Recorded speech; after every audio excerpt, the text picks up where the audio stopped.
Hello दोस्तों, मैं कुलदीप सिंह आप सभी का स्वागत करता हूं हमारे ऑफिशियल यूट्यूब चैनल प्रैक्टिकल ज्ञान में। हम लोग ने रेशियो एंड प्रोपोर्शन का पार्ट 3 तक क्लियर कर लिया था। आज हम लोग पढ़ेंगे रेशियो एंड प्रोपोर्शन का पार्ट 4। आज की क्लास का क्वेश्चन नंबर 1, 6200 रुपए की एक राशि को 3 भागों में इस तरह से बांटा जाता है कि इनका अनुपात क्रमशः 1/2, अनुपात 1/3, अनुपात 1/5 है, तो तीनों के हिस्से अलग अलग हैं। तो देखिए, इस प्रकार के क्वेश्चन को हम लोग कैसे करेंगे, इसका हम लोग देखते हैं पहला मेथड। इस टाइप के क्वेश्चन को करने का पहला मेथड क्या हो सकता है? देखिए, रेशियो क्या दिए गए हैं, 1:2, 1:3, 1:5। अब देखिए, नीचे वालों का एलसीएम लीजिए, 5, 3 और 2 का एलसीएम लेंगे, कितना आएगा? 5, 3 और 2 का एलसीएम आ जाएगा 30, और इनके एलसीएम से सब में ऊपर गुणा करा दीजिए, तो कितना आएगा? 30/2:3:30/5। तो रेशियो क्या आ जाएगा? 15:10:6। अब देखिए, 15:10:6, तीनों को ऐड करेंगे तो 15 और 10 25, 25 और 6 31। 31 यूनिट की वैल्यू सवाल में कितनी दी गई है? 60/200। 31 यूनिट की वैल्यू कितनी है? 60/200। तो यहाँ से 1 यूनिट की वैल्यू कितनी आ जाएगी? 1 यूनिट की वैल्यू आ जाएगी 200। अब हमें सबके हिस्से अलग अलग बताने, ये मान लिया ए का, ये बी का और ये सी का। तो ए का हिस्सा कितना था? रेशियो के हिसाब से 15, लेकिन एक यूनिट की वैल्यू कितनी है? 200, तो 15 × 200 कितना आ जाएगा? 3000। बी कितना आ जाएगा? रेशियो के हिसाब से बी कितना है? 10, और एक यूनिट की वैल्यू कितनी है? 200। 10 × 200 कितना आ जाएगा? 2000। सी की वैल्यू कितनी है? 6 यूनिट। रेशियो के हिसाब से 1 यूनिट की वैल्यू कितनी है? 200, तो 6 × 200 कितना आ जाएगा? 1200। तो आंसर कौन सा हो जाएगा? ए पार्ट। ये क्या हो जाएगा हमारा आंसर। इस क्वेश्चन को करने का एक और मेथड हो सकता है, जो हम कैसे कर सकते हैं, ऑप्शन से जल्दी सॉल्व कर सकते हैं। देखना, दिया क्या गया है? ए, हमने मान लिया ए बी और सी। ए बी का 1:2:1:3, इधर 1:5। तो A:B अगर निकाले तो कितना आ जाएगा? 3:2। B:C निकालें तो कितना आ जाएगा? देखो, A:B 3:2, B:C निकालेंगे तो कितना आ जाएगा? 5:3। अब हमारा वो वाला आंसर सही होगा जिसमें A और B का रेशियो कितना होगा? 3:2। ये A हो गया, ये B हो गया, ये क्या हो गया? C। तो यहां देखा, यहाँ A B का रेशियो कितना है? कैंसिल किया, 3:2, ये हो सकता है आंसर। यहां देखा A B का रेशियो कितना है? 7:3, ये आंसर नहीं हो सकता। अब यहां देखा, कैंसिल किया, यहाँ कितना आ जाएगा? 5:4। यहाँ रेशियो कितना है? 5:4। होना कितना चाहिए? ए बी का 3:2, ये भी गलत हो गया।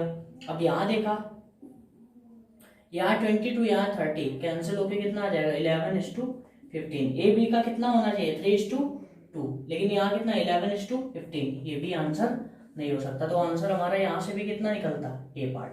तो इस टाइप के क्वेश्चन को हम कैसे कर सकते हैं? या तो इस मेथड से कर लें, या फिर बाई ऑप्शन भी कर सकते हैं। अब हम लोग देखते हैं आज की क्लास का क्वेश्चन नंबर 2। अब हम लोग देखते हैं आज की क्लास का क्वेश्चन नंबर 2। क्वेश्चन नंबर 2 दिया गया है, 2600 रुपए की एक राशि को A, B और C में क्रमशः 1/2, अनुपात 1/3, अनुपात 1/4 में बांटा जाता है, तो प्रत्येक का हिस्सा होगा। हमें A, B और C तीनों का अलग अलग हिस्सा ज्ञात करना है। ध्यान से समझिएगा। मेथड नंबर 1 हमने क्या सिखाया था? A, B और C। A, B, C, इनका रेशियो क्या दिया गया है? 1/2:1/3:1/4। तो हमने क्या सिखाया? इन तीनों का एलसीएम ले लो। एलसीएम लेंगे अगर 4, 3 और 2 का, तो कितना आ जाएगा? 12। और इस एलसीएम को सब में ऊपर अंश में गुणा करा दो, तो ऊपर देखिए क्या हो जाएगा? 12/2:12/3:12/4, यानी कितना निकल के आएगा? 6:4:3। ए और बी और सी का रेशियो कितना निकल के आएगा? 6:4:3। अब इसको ऐड कर लो, 6 4 10, 10 और 3 13, 13 यूनिट की वैल्यू क्वेश्चन में कितनी दी गई है 2600। तो यहां से 1 यूनिट की वैल्यू कितनी आ गई 200। ए का हिस्सा कितना है 6 यूनिट, तो 6 यूनिट की वैल्यू कितनी आ जाएगी 6 into 200 is equal to 1200। B का हिस्सा कितना है 4 यूनिट, 4 इंटू 200 कितना आ जाएगा 800। सी का हिस्सा कितना है 3 यूनिट, यानी 3 इंटू 200 कितना आ जाएगा 600। ये क्या हो जाएगा हमारा आंसर। तो आंसर कौन सा हमारा हो जाएगा बी पार्ट, 1200, 800 और 600। इसको करने का एक और तरीका हो सकता है जो कि ऑप्शन से हम कर सकते हैं। सेकंड नंबर क्या हो सकता है, अगर A/B देखें, A/B क्या हो जाएगा 3:2, A/B क्या है 3:2। B/C देखें तो क्या हो जाएगा 4:3, B/C क्या है 4:3। अब वो वाला ऑप्शन सही होगा जिसमें A/B क्या होगा 3:2। पहले ये हो गया A, ये हो गया B, ये हो गया C। अब यहाँ देखा 0 से 0 कैंसिल, 6 1 जा 6, 6 2 जा 12। यहाँ कितना है 2:1। ये आंसर नहीं हो सकता क्योंकि A/B कितना होना चाहिए 3:2। अब हम लोग देखते हैं सेकंड में, 0 से 0 कैंसिल, 4 2 जा 8, 4 3 जा 12। यहाँ कितना है 3:2, ये आंसर हो सकता है। अब हम लोग ने देखा ऑप्शन नंबर सी में 0 से 0 कैंसिल, यहाँ कितना आ जाएगा 3, यहाँ कितना आ जाएगा 4, यहाँ 3:4 होना कितना चाहिए 3:2, ये भी आंसर नहीं हो सकता। अब यहाँ पे देखा, यहाँ आएगा 4, यहाँ कितना आएगा 3, होना चाहिए 3:2, है कितना 4:3, ये भी आंसर नहीं हो सकता। तो आंसर हमारा कौन सा हो जाएगा बी पार्ट। उम्मीद करता हूँ क्वेश्चन नंबर 2 भी आपको समझ में आ गया होगा। अब हम लोग इसके बाद देखते हैं क्वेश्चन नंबर 3। क्वेश्चन नंबर 3 है, एक स्कूल में लड़कों और लड़कियों का अनुपात 3:2 है। यदि 6 लड़कियां और आ जाएं तो यह अनुपात 6:5 हो जाता है। स्कूल में लड़कों की संख्या है, ध्यान से समझिएगा, एक स्कूल में लड़कों और लड़कियों की संख्या का अनुपात 3:2 है। बॉयज और गर्ल्स का रेशियो कितना दिया गया 3:2। यदि 6 लड़कियां और आ जाएं तो यह अनुपात 6:5 हो जाता है। अब अनुपात कितना हो गया 6:5। तो स्कूल में लड़कों की संख्या क्या है। अब हमें लड़कों की संख्या बतानी है। अच्छा, ये अनुपात में परिवर्तन क्यों हुआ, क्योंकि 6 लड़कियां और आ गई। तो देखिए समझना ध्यान से क्वेश्चन को, परिवर्तन किसमें हुआ लड़कियों की संख्या में, लड़कों की संख्या में कोई भी परिवर्तन नहीं हुआ। तो दोनों जगह लड़कों की संख्या क्या होगी समान। अब लड़कों की संख्या को समान करने के लिए हमें क्या करना पड़ेगा, 3 को भी 6 बनाना पड़ेगा। तो इसको 6 बनाने के लिए हमने कितने का मल्टीप्लाई करा दिया 2 का। तो बॉयज और गर्ल्स का रेशियो ऊपर कितना आया 6 और 4, नीचे कितना था 6 और 5। अब देखिए कितना यहाँ पे परिवर्तन हुआ 1 यूनिट का, लेकिन सवाल के हिसाब से कितना परिवर्तन हुआ 6 यूनिट का। गर्ल्स की संख्या कितनी हो गई 4 से 5, यानी कितना परिवर्तन हुआ 1 यूनिट का। सवाल के हिसाब से कितना परिवर्तन हुआ 6 लड़कियों का। अब देखिए 1 यूनिट की वैल्यू हो गई 6, हमें बॉयज की संख्या बतानी है। तो 6 यूनिट की वैल्यू कितनी हो जाएगी 36। तो यानी बॉयज कितने हो जाएंगे 36, और यही हमारा क्या हो जाएगा आंसर, यानी कौन सा आंसर हो जाएगा बी पार्ट। अब हम लोग देखते हैं क्वेश्चन नंबर 4 को।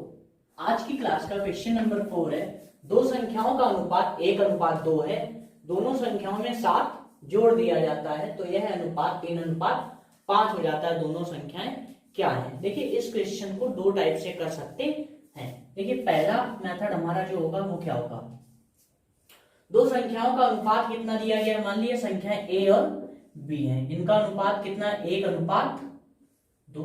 दोनों संख्याओं में कितना जोड़ दिया 7 जोड़ दिया, तो यह अनुपात कितना हो गया 3:5। अब एक बात ध्यान से समझना, जैसे कोई संख्या हो मान लो 2 हो और एक संख्या हो 3, 2 थी एक संख्या कितनी थी 3, इन दोनों का गैप कितना था 1। अब हमने इसमें मान लो 5 जोड़ दिया, इसमें भी कितना जोड़ दिया 5, तो यहां कितना हो गया 7, यहां कितना हो गया 8, यहां भी गैप कितने का होगा 1 का। तो अगर किन्हीं संख्याओं में समान संख्या जोड़ दी जाती है तो उनके बीच का अंतर हमेशा समान रहेगा। बात ध्यान से समझना। अब यहाँ कितना जोड़ा गया है, 7। 7 जोड़ने पर दोनों के बीच का अंतर क्या होगा, समान। लेकिन यहाँ पे अंतर देखो कितने का है, 1 का। यहाँ पे अंतर कितने का है, 2 का। यहाँ पे अंतर कितने का है, 2 का। दोनों के बीच का अंतर क्या होना चाहिए, समान होना चाहिए। तो अंतर समान करने के लिए हमने क्या किया, इस 1 का गुणा इसमें करा दिया, इस 2 का गुणा इसमें करा दिया। इस 1 का गुणा नीचे वाले में करा दो, इस 2 का गुणा ऊपर वाले में करा दो। तो क्या आ जाएगा, 2 का गुणा जब ऊपर वाले में कराएंगे तो क्या होगा, 2:4। और 1 का गुणा जब नीचे वाले में कराएंगे तो क्या हो जाएगा, 3:5। अब देखिए यहाँ कितना हो गया, 2 से 3, यहाँ कितना हो गया, 4 से 5। यहाँ कितना ऐड हुआ, 1। यहाँ भी कितना ऐड हुआ, 1। लेकिन सवाल के हिसाब से कितना ऐड हुआ, 7। तो वो पूछ रहा है दोनों संख्याएं क्या है। तो पहली संख्या कितनी हो जाएगी, 2 में 7 का मल्टीप्लाई करा देंगे, कितनी हो जाएगी, 14। और दूसरी संख्या कितनी हो जाएगी, 4 7 जा 28। तो पहली संख्या कितनी थी, 14। दूसरी संख्या कितनी थी, 28। अब ये पूछ सकता है कि 7 जोड़ने के बाद संख्या क्या हो जाएगी। तो इसमें 7 अगर ऐड कर देंगे तो कितना हो जाएगा, 21। इसमें अगर 7 ऐड कर देंगे तो कितना हो जाएगा, 35। 4 का मेथड नंबर 1 आपको समझ में आ गया होगा। अब हम लोग इसी क्वेश्चन का मेथड नंबर 2 सीखेंगे। मेथड नंबर 2 जिसको बोलते हैं क्रॉस प्रोडक्ट मेथड। ये रेशियो के बहुत सारे क्वेश्चंस में लग जाता है, क्रॉस प्रोडक्ट मेथड। ध्यान से समझिएगा क्या होता है क्रॉस प्रोडक्ट मेथड। रेशियो क्या दिया गया, A:B, क्या दिया गया, 1:2 दिया गया। अब अगर 7 ऐड कर दिया गया तो कितना हो गया, 3:5। ये कब हुआ, जब 7 ऐड कर दिया। देखो यहाँ भी कितना ऐड किया है, 7। यहाँ भी कितना ऐड किया है, 7। अब क्रॉस प्रोडक्ट मेथड में एक चीज आप लोग ध्यान रखना कि हमेशा ऊपर वाली वैल्यू निकलेगी, हमेशा ऊपर वाली वैल्यू निकलेगी, नीचे वाली वैल्यू कभी मत निकालना। जब ऊपर वाली वैल्यू आ जाए फिर उसके बाद नीचे वाली वैल्यू हम निकाल सकते हैं, वो अभी हम बता रहे हैं आपको।